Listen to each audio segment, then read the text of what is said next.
BTV 9 news में आपका स्वागत है। मैं हूं सलीम शेख। आइए नजर डालते हैं आज की कुछ खास खबरों पर। ये लोभी सरकार है, जमाखोरों की यार है। अध्यादेश आया जून में, कानून बना अक्टूबर में और अडानी के गोदाम 1 साल पहले से ही बनकर तैयार हो रहे हैं। मतलब तीनों कृषि कानून का ड्राफ्ट पहले अडानी के दफ्तर में तैयार हुआ था। वाह लोभी जी वाह। अनाज भंडारण के लिए बड़े बड़े स्टील के टैंक बनाए जाते हैं जिससे साइलो स्टोरेज कहते हैं। साइलो स्टोरेज एक विशाल स्टील ढांचा होता है जिसमें ठोक सामग्री भंडारित की जा सकती है। इसमें कई विशाल बेलनाकार टैंक होते हैं। नमी और तापमान से अप्रभावित रहने के कारण इनमें अनाज लंबे समय तक भंडारित किया जा सकता है। साइलो के नवीनतम रूप में रेलवे साइडिंग के जरिए बड़ी मात्रा में अनाज की लोडिंग अनलोडिंग की जा सकती है। इससे भंडारण और परिवहन के दौरान होने वाले अनाज के नुकसान में काफी कमी आती है।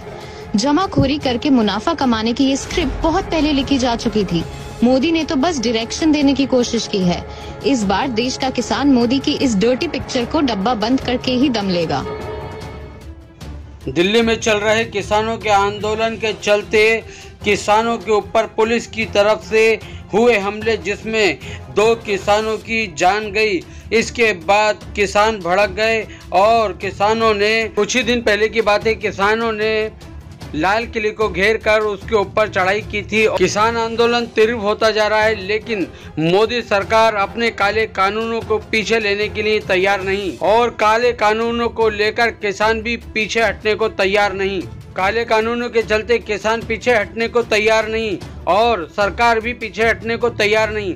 इसकी वजह से किसान आंदोलन तीव्र होता जा रहा है और पूरे देश के किसान एकजुट होते जा रहे हैं।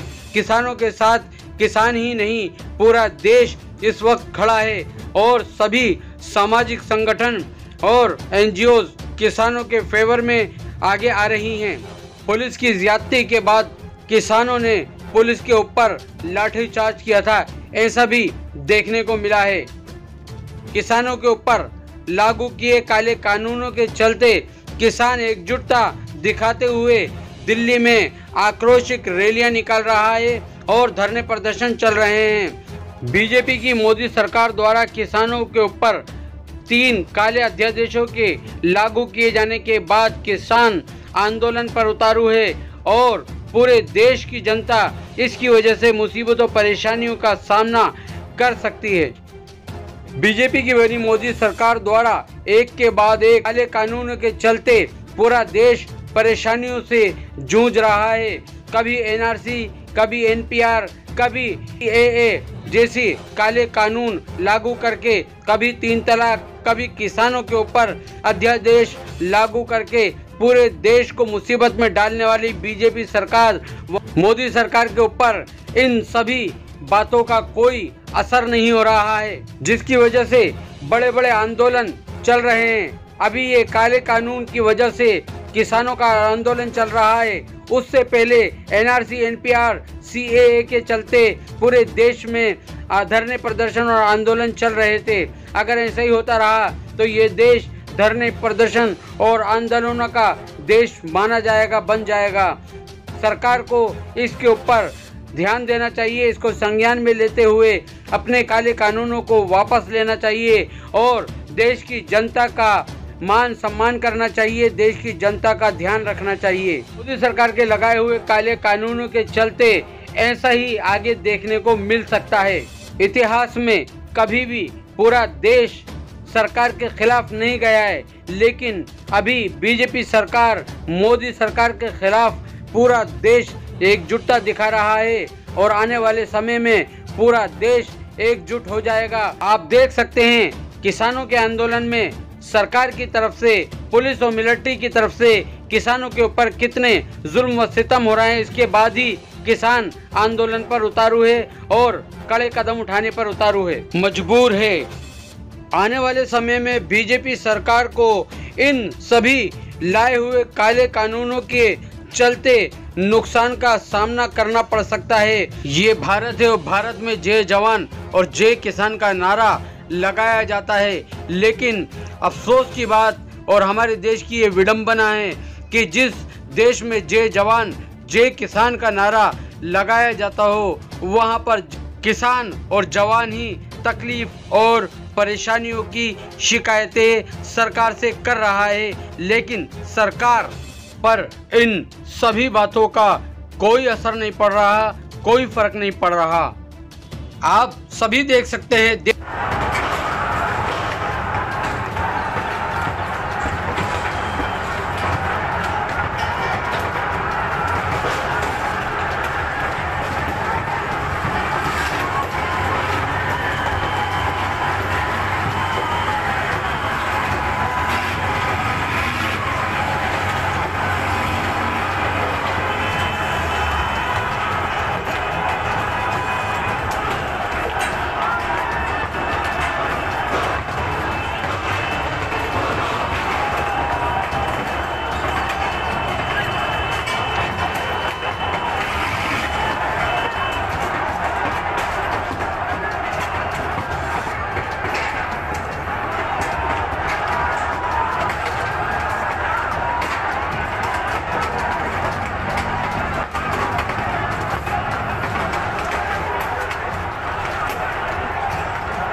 गाजीपुर से बॉर्डर पे भी चढ़ पहुंची है।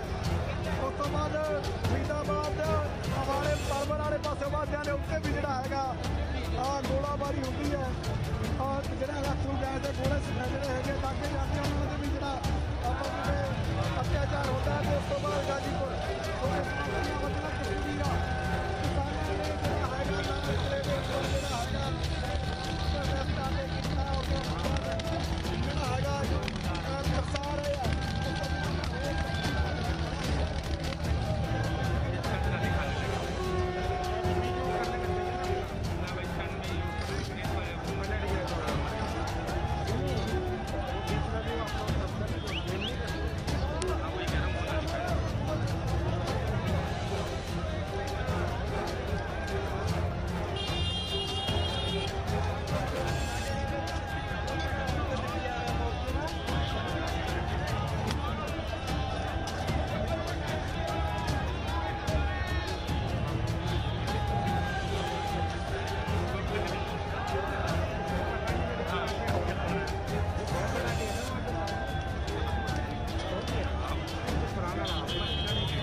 PTV 9 न्यूज देखने के लिए शुक्रिया। जल्द मिलेंगे अगली खबर के साथ।